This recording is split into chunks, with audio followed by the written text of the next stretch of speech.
나는 항상 언니의 그림자 속에서 살았다. 어릴 적부터 부모님은 언니를 자랑스러워하셨고 나는 그냥 착한 막내로만 여겨졌다. 크리스마스 저녁, 그날이 모든 게 변한 날이었다. 나는 가족을 위해 모든 걸 참아왔다고 생각했어. 그런데 그날 언니가 내 인생을 산산조각 내버렸지. 그 목소리가 아직도 귓가에 맴돈다. 서울의 작은 아파트에서 가족이 모인 크리스마스 테이블. 언니는 화려한 드레스 차림으로 나타났고 그녀의 새 남자친구는 유명 IT 회사의 CEO였다. 그는 잘생겼고 차분한 미소를 지었다. 언니는 그를 자랑하며 말했다. 오빠, 이게 우리 집 크리스마스야. 별로 안 화려하지. 나는 조용히 요리를 준비하며 웃었다. 하지만 언니의 눈빛이 날카로웠다. 식사가 시작되자 언니가 갑자기 나를 가리키며 웃었다. 야, 너 아직도 그 회사에서 알바해? CEO 오빠 앞에서 쪽팔리네. 너처럼 평범한 애가 왜 그렇게 사는지 모르겠어. 그 말에 테이블이 조용해졌다. 부모님은 어색하게 웃었고 나는 가슴이 철렁 내려앉았다. 왜 또 나를? 언니는 어렸을 때부터 나를 무시했다. 학교 성적, 외모, 모든 게 너는 그냥 집에서 엄마 도와. 나처럼 성공 못할 테니까 그런 말들이 쌓여왔다. 나는 대학을 포기하고 집안일을 도맡았고 언니는 유학 가서 성공했다. 그런데 왜 크리스마스에 그녀의 남자친구 앞에서 나를 이렇게? CEO는 조용히 지켜봤지만 그의 눈빛이 변했다. 나는 참았다. 항상 그랬듯이. 하지만 그날 밤 내 안에 무언가가 깨졌다. 다음 날 언니가 회사에서 갑자기 해고됐다는 소식을 들었다. 이유. CEO가 직접 결정했다. 너 같은 사람이 우리 회사에 필요 없어. 언니는 울면서 나에게 전화했다. 너가 뭐라고 한 거야? 나는 아무 말도 안 했다. 하지만 그 순간 내 복수가 시작됐다는 걸 알았다. 이건 단순한 해고가 아니었다. 내 인생의 반전이었다. 언니와의 관계는 어렸을 때부터 불균형했다. 부모님은 언니를 편애했다. 언니는 똑똑하니까 투자해야 해. 나는 중학교 때부터 아르바이트를 해서 집에 돈을 보탰다. 언니는 그 돈으로 명품 가방을 샀다. 고마워, 동생아. 너는 착하네, 착함. 그건 그냥 착취였다. 대학 진학을 포기한 날, 언니는 웃으며 말했다. 너한테 대학은 과분해. 그 말들이 가슴에 박혔다. 그런데 크리스마스에 그녀의 남자친구 앞에서 또 CEO는 김준호 씨였다. 유명한 스타트업의 창업자. 언니는 그와 사귀며 자랑했다. 나 CEO 여친이야. 하지만 그날 언니의 모욕이 도를 넘었다.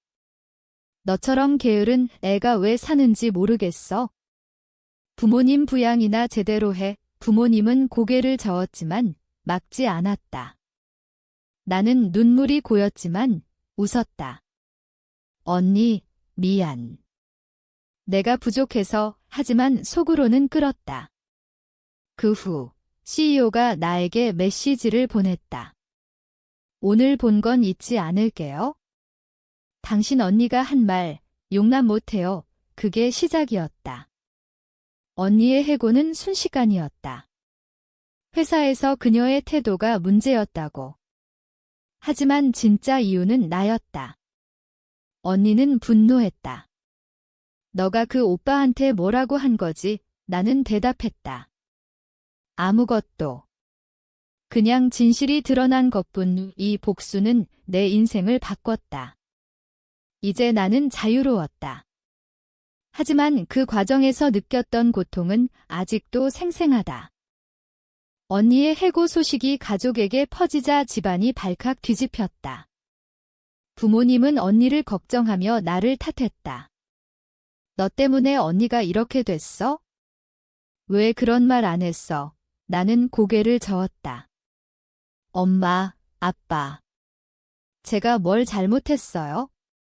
언니가 먼저 시작한 거예요. 하지만 부모님은 듣지 않았다. 항상 그랬다. 언니는 피해자, 나는 가해자. 어렸을 때부터 쌓인 불공평이 이제 폭발했다. 언니는 집으로 돌아와 울면서 소리쳤다. 너 때문에 내 인생 망쳤어. 그 오빠가 왜 갑자기 나 해고한 것 같아? 너가 뒤에서 수작 부린 거지. 나는 조용히 앉아 그녀를 봤다. 언니, 너 스스로 한 말들 때문에 그런 거야. CEO 오빠가 본 그대로 그녀는 믿지 않았다. 너 같은 애가? 하찮은 알바생이 그 말에 내 가슴이 다시 아팠다.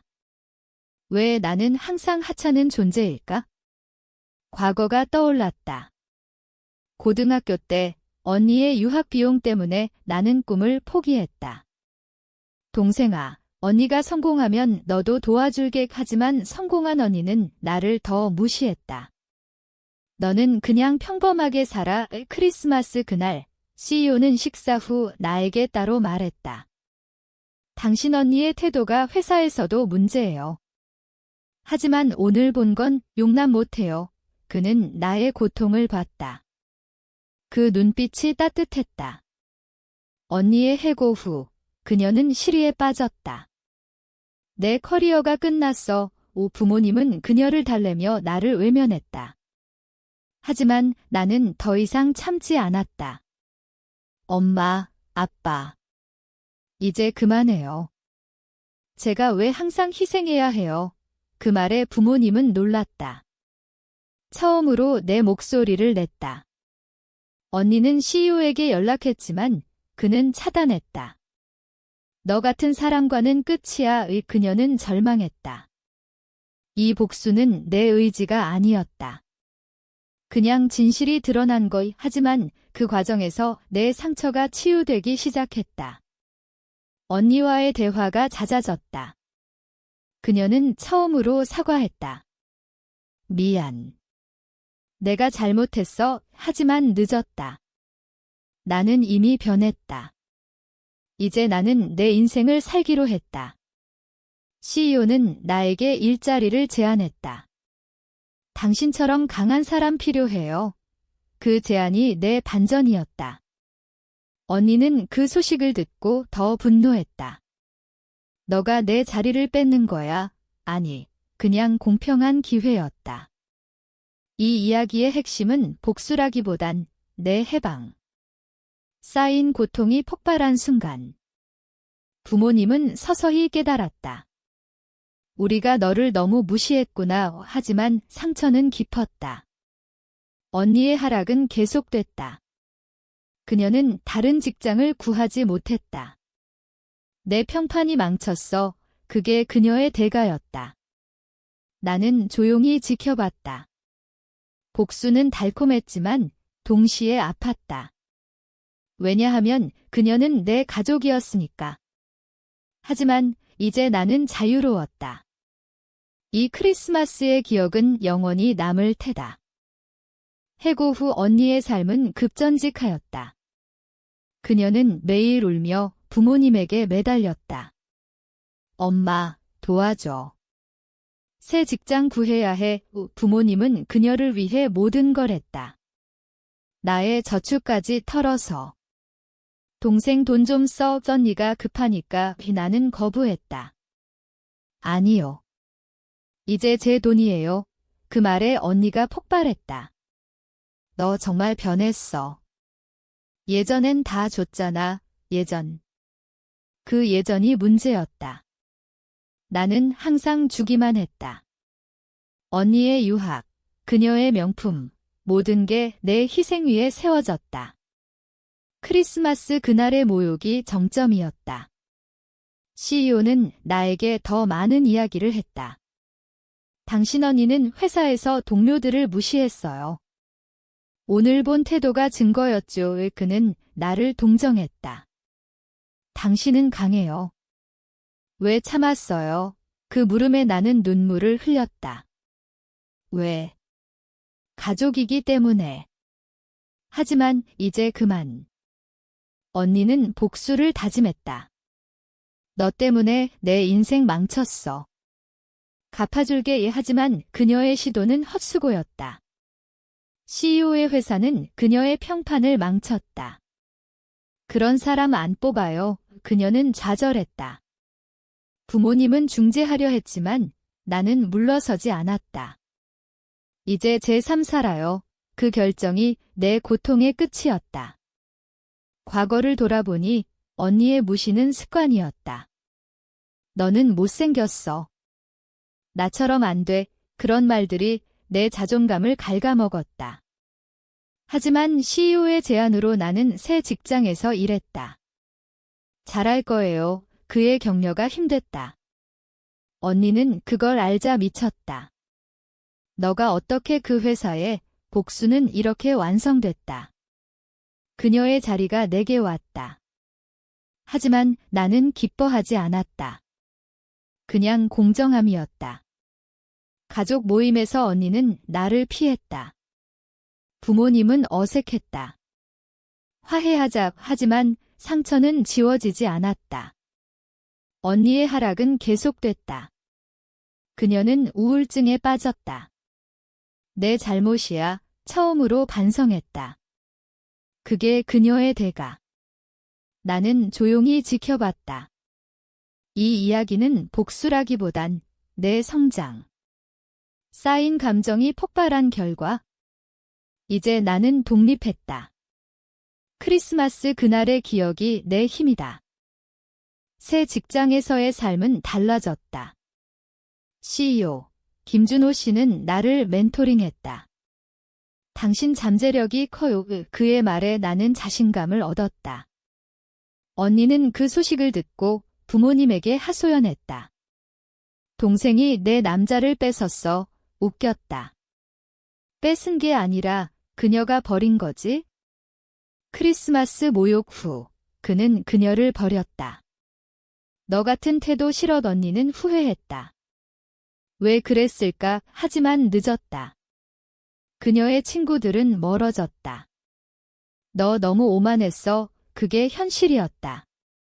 부모님은 나를 설득했다. 언니 도와줘. 나는 거절했다. 이제 제 길 가요. 그 선택이 내 자유였다. 과거의 상처가 떠올랐다. 언니의 생일 파티에서 나를 하인처럼 부렸다. 동생, 설거지해. 나는 항상 따랐다. 하지만 이제 아니? CEO와의 대화가 깊어졌다. 가족의 배신이 제일 아파요. 그는 공감했다. 나도 비슷했어요. 그 유대가 나를 치유했다. 언니는 재취업을 시도했지만 실패했다. 평판 때문에 그녀의 대가였다. 가족은 분열됐다. 부모님은 언니 편, 나는 홀로. 하지만 강해졌다. 이 복수는 내 인생의 전환점. 이제 나는 행복하다. 언니의 고통은 그녀의 목 크리스마스 기억이 영원히. 시간이 지나 언니는 바닥을 쳤다. 그녀는 집에 틀어박혀 울기만 했다. 내 인생 끝났어. 부모님은 지쳤다. 너 스스로 일어나. 처음으로 언니를 탓했다. 나는 멀리서 지켜봤다. 새 직장에서 성공했다. 승진했어요. CEO의 칭찬이 뿌듯했다. 언니는 그 소식을 듣고 찾아왔다. 도와줘. 회사 소개해줘. 나는 고개를 저었다. 언니, 내가 한 대로 살아의 그녀는 울었다. 미안해. 과거 잘못했어. 사과. 너무 늦었다. 크리스마스 그날의 모욕이 아직 생생. 너처럼 하찮은 애 그 말이 내 동력이었다. 부모님은 중립이 됐다. 둘 다 우리 자식. 하지만 나는 이미 떠났다. 내 아파트로 이사했다. 자유의 맛. 언니의 하락은 계속. 그녀는 치료를 받았다. 우울증이야. 그게 그녀의 후회. 나는 동정했지만 도와주지 않았다. 이건 복수라기보단 균형. 쌓인 고통의 결과. 이제 나는 빛난다. 크리스마스, 그날이 내 새 시작. 언니의 회복은 느렸다. 그녀는 새 직장을 구했지만 낮은 자리였다. 이게 내 현실이야. 그녀는 변했다. 오만함이 사라졌다. 나에게 연락했다. 화해하자. 나는 만났다. 언니, 왜 나를 그렇게? 그녀는 눈물 흘렸다. 부러웠어. 내 착함이 아이러니했다. 착함이 원수였다. 크리스마스 사건 후 CEO와 나는 가까워졌다. 친구로 지내요. 그의 지지가 힘됐다. 부모님은 가족 모임을 제안했다. 다시 모이자. 하지만 분위기는 어색. 언니는 조용했다. 미안해. 동생. 그 사과가 진심인지 모르겠지만 받아들였다. 하지만 잊지 않았다. 과거 상처. 이 이야기의 끝은 해방. 언니의 대가는 그녀의 변화. 나는 강해졌다. 가족 관계가 서서히 회복됐다. 언니는 노력했다. 도와줄게. 하지만 나는 독립적이었다. 새 삶에서 행복했다. CEO는 이제 내 멘토. 내 미래 밝아져. 언니는 그걸 질투하지 않았다. 축하해. 변화였다. 하지만 크리스마스 그날의 트라우마는 남아. 왜 참았을까? 그 질문이 날 따라다녔다. 부모님은 반성했다. 우리가 잘못했어. 늦었지만 감사했다. 언니의 삶은 안정됐다. 하지만 그녀의 오만함의 대가는 잊지 못할 교훈. 이 복수는 내 성장 이야기.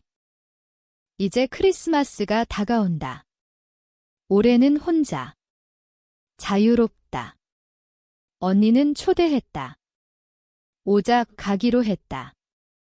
테이블에서 우리는 웃었다. 하지만 속으로는 그날의 기억. CEO는 별도로 만났다. 행복해. 네, 그의 미소가 따뜻. 언니는 여전히 후회 중. 그때 미안. 나는 용서했다. 하지만 경계는 유지. 이 여정의 끝은 평화. 하지만 상처는 영원. 삶은 계속된다. 나는 성공했다. 언니는 회복. 가족은 화합. 하지만 그 크리스마스의 교훈, 참는 게 항상 답은 아니다. 언니의 대가는 그녀의 깨달음. 내 해방은 영원. 결국 나는 물었다. 가족이란 게 정말 뭐지? 배신 후에도 용서할 수 있는 건가? 그 질문이 내 인생의 끝맺음. 당신이라면